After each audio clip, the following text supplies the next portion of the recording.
დავბრუნდით ეთერში და 12 წლის შემდეგ ასრულებული ოცნება და 52 წლის ასაღში დედატყოფნის ბედნიერება. თან ოცნება ასრულებული და როგორი ოცნება? ტყუპები რომ გეყოლება, ეს რამხელა ბედნიერება. წარმოგიდგენიათ თქვენ ეს იგი? ჩემი სტუმარი უნდა წარმოადგინოთ ჩვენი აუცილებლად თამთა დემურიშვილი, ჯავრდებულთა პროფესიული მომზადების ცენტრის დირექტორი. გვიხარია რომ ჩვენი სტუმარი ხართ. გილოცავთ დღევანდელ დღეს. მინდა ბედნიერი პრინციპში ამას დიდი ბედნიერება აწირა რა უნდა გისურვოთ. იყოს ვათამაშებ. როგორ ხართ? კარგად. თამთა ძალიან დიდი მადლობა. დიდი მადლობა. არ გამოგვივიდა რაღაცა ყვავილები წამოგიღო ნატუკა დედის დღე მოგილოთ. ანა შეჭირი პირველი ესე იგი წელი როცა შენ უკვე როგორ დედა დედის სტატუსით აღნიშნავ 3 მარტს ხო? კი მითხარი შეგრძნება მითხარი ადამიანს როცა ეს ოცნება უხდება რა შეგრძნება ეს ყველაფერი ჯერ პირველ რიგში მადლობა მოწვევის. მადლობა თქვენ მობრძანებით. მე თქვენთან ვიყავი პირველად ეთერში, როცა გაჟღერდა ჩემი ფეხმძიმობის შესახებ და მაშინ დავდე პირობა, რომ აუცილებლად თქვენთან მოვიდოდი, როცა მეყოლებოდა კალათებით, მაგრამ ეხლა უკვე დიდები არიან მეცხრე დიდი მადლობა ამ პირობის შესრულებისთვის. ხო, არ ვიცი, იცით შეგრძნებაზე ვერ გეტყვით, იმიტომ რომ ხშირად ვერ ვაცნობიერებ, რომ ნამდვილად ჩემები არიან. იმდენი ხნის მოლოდინი იყო, რომ რა ვიცი, აი ძალიან უცნაური შეგრძნება, ძალიან.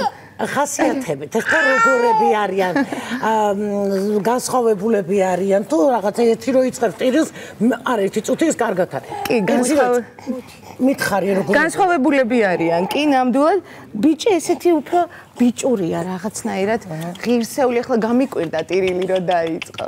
თებეკო უფრო პრეტენზიულია, ხოდე? თამთა, მოდი ვთქვათ, 52 წლის ვარ მეც და შეგრძნება, როდესაც ხდები დედა, პირველად იტირა, დაინახე, რა არის ეს, რა ემოცია არის. თავიდან არ იბადები ადამიანი?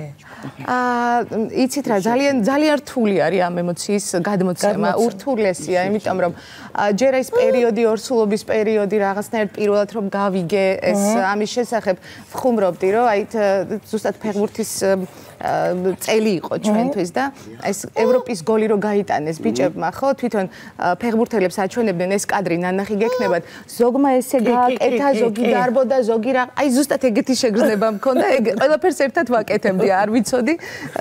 საერთოდ ვერ და ხო. შეგრძნება პირველი როცა ჯერ სამშობიაროში რამათი ხმა გაიგე ტირილის, აი შეგრძნება და მას შემდეგ სახში რო პირველად იტირეს. პირველად სახში რო მოხვედი. აი რო იტირეს. რო იტირეს. ხო, რა. იცით რა, პირველად რო დავინახე, მე ვიტირე ძალიან ვიტირე, იმიტომ რომ აი მე თვითონვე არ ვიცოდი რა ემოცია მქონდა. დაუჯერებელი იყო ეს ყველაფერი და მე სახში რა ვიცი, უამრავი ადამიანი მახვევია გარს და შესაბამისად რა ვიცი, ყველა ერთად ვზრდით. თამთა როგორი დედა ხარ?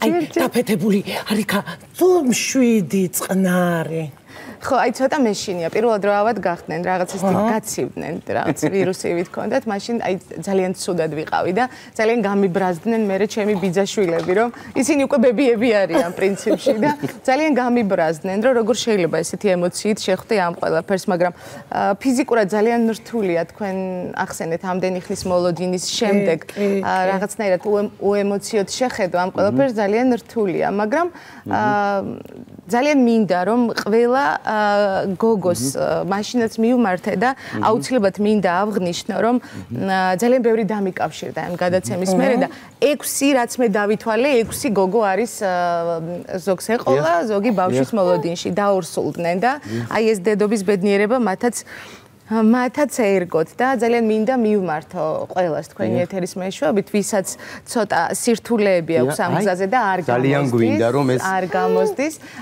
მინდა კიდევ ერთხელ მივმართო და უთხრა რომ გამოუსვლელი არაფერი არ არის. მთავარია ძალიან გინდოდეთ და აგერ ნახეთ ჩემ ასაკში. აი ესე გამოვიყვანეთ. თამთა არ იყო რა რაღაც მომენტში სასოწარკვეთა არის. აი ყოველთვის ისე იყო. აღარაფრის აღარ გჯერა და ნუ იტყვი რომ ესე არის ჩემი ბედი.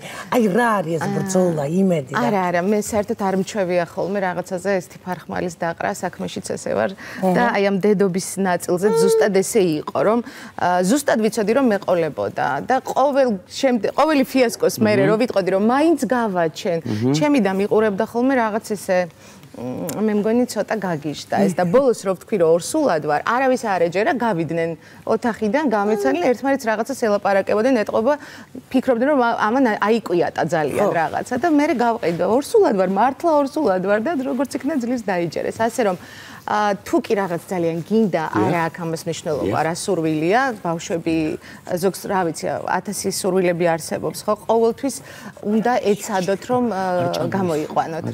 თამთა, ნახეთ, ამბობენ რომ ყოველ შემთხვევაში ასე ამბობენ. შეგვიძლია რომ პირველად როგორც კი გაიგებსო ქალბატონი რომ ორსულად არისო, იმ წამიდანო დედის ინსტინქტი ერთვებაო და დედა არის უკვე და თავის შვილი უყვარსო. მოლოდინი რა თქმა უნდა სულ გეჯერათ რომ გეყოლებოდათ. ეხლა რა მაინტერესებს ამ ცხათვის განმავლობაში ხომ არის რაღაც უცებ წელი აქტივდება, ფეხი აქტივდება, სიცხე გექნება. აი ამ დროს ხომ ნერვიულობ შედეგზე და ამ დროს რა განცდები გეუფლებათ და ხომ არის ადამიანები ყველა თქვენნაირად ძლიერი ვერ არის. აი იმათ მიეცით რაიმე ან გარიგება ან რჩევა რომ არასდროს პირიქით ყოველთვის იყვნენ პოზიტიურად განწყობილნი და არაფერს არ შეეშინდეთ. ნამდვილად განწყობას აქვს უდიდესი მნიშვნელობა. განწყობის თეორია იცით რასაც არის და უდიდესი მნიშვნელობა. რასაც გაუშვებთ სამყაროში, ის აუცილებლად დაბრუნდება. როგორ არა, ორსულობის დროს იყო რაღაცა პატარ-პატარა ესეთი ჩივილები, მაგრამ როცა კარგი ექიმი ყავს და ექიმები ყავს, აუცილებლად ბოლომდე მიხვალ და კიდევ ერთი, თუ კი ეს ორსულობა შედგება, ეს იმიტომ შედგა რომ ბოლომდე უნდა მივიდეს. აუცილებლად, იმიტომ რომ სხვანაირად ეს არ მოხდებოდა. მარტო არა ხარ შენ მარტო შეგყოფენ. ბავშვები იზრდებიან აი ამ არაჩვეულებრივ პიროვნებასთან ერთად, ხო? ეს არის ჩემი პირველი შვილი. ნუ არ მინდა ამის თქმა, მაგრამ კი ბატონო. ხშირად ვამბობ ხოლმე რომ ეს არის ჩემი იღბალი თქო, იმიტომ რომ აი ეს 40 დღის იყო ჩემს ცხოვრებაში რომ შემოვიდა ნატუკა და იმის მერე ყველაფერი ძალიან სხვანაირად აეწყო და მათ შორის ბევრი მეუბნება ხოლმე რომ შენი დედობრივი ინსტინქტიც პირველად აი აქ გაჩნდა და მე იმიტომ შედგა ეს ორსულობაო და ნამდვილად ეს არის პირველი ჩემთვის, მე არის ეს სამი შვილის დედა ვარ. და როცა ვიძინებთ, მოდის აუცილებლად პირველი უნდა იყოს თუთა და მე არის ნუგი და თებია. ესე წვანენ, არ უშვებს, მაგრამ როცა მარტოები შუადღეს ვაძინებ, ფეხებში უწובה. როგორც კი ვინმე შემოდის, დგება და ესე უყურებს და მაგებინებს რომ ვიღაც შემოვიდა და ხო, რომ არ მიეკაროს არა. უფროსი და არის ამათი, ხო? კი, ეს უფროსი და ხო, კუდი. იცი რა მაინტერესებს დედობა, აი შენ როგორ წარმოგედგენა ამდენი ხნის განმავლობაში განსხვავებულია? არა, ნამდვილად არა, იმიტომ რომ მე აი ყველა ასაკში როგორც კი ჩემი ასაკი მოვიდა უკვე რაღაც 18-19 წლის რო ვიყავი, იქიდან სულ ვიცოდი რომ დედა უნდა ყოფილიყავი და როგორი დედა უნდა ყოფილიყავი, ესეც ვიცოდი.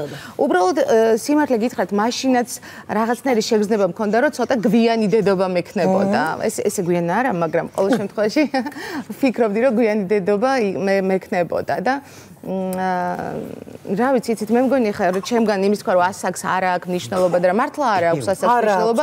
ასაკი ციფრებია, უბრალოდ მთავარია რაღაცა მოინდომოთ და ასაკი ციფრებია და ოცნებები ყოველთვის ხდება, ხო? კი, ნამდვილად.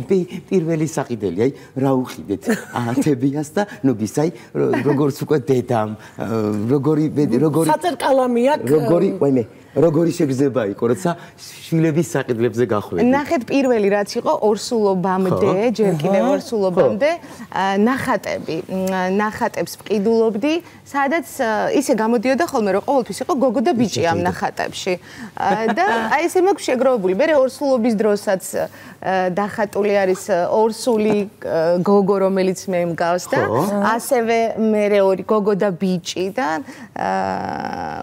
ლელა ფანჯიკიძე არის მხატვარი, რომელიც ძალიან მიყვარს და მოვიკითხავ აქედან, ლელას რო უთხარი ორსულად ვარ და რაღაცა მინდა მეთქი პირველად რომ გავიგე ჩემი პატარებისთვის, არც ვიცოდი სქესი, იქნებ რამე დამიხატო, მოიფიქრო თქო და ეს თავისი ჯადოსნური ნახატები, რომელსაც აკეთებს, დახატა ესე რომ გოგო და ბიჭი შეხვეული ვარდისფერში და ცისფერში, აი ესე დამიხატა და ვუთხარი რა უცნაურია თქო, რაღაცა გოგო და ბიჭი რო დახატე თქო და აი ესე წამომივიდა თამთა აზრი და მართლაც გავიგე მე რომ გოგო და ბიჭი იყო ესე სქესის გამოცნობა. არ შემიძლია კითხო სახელებთან დაკავშირებით.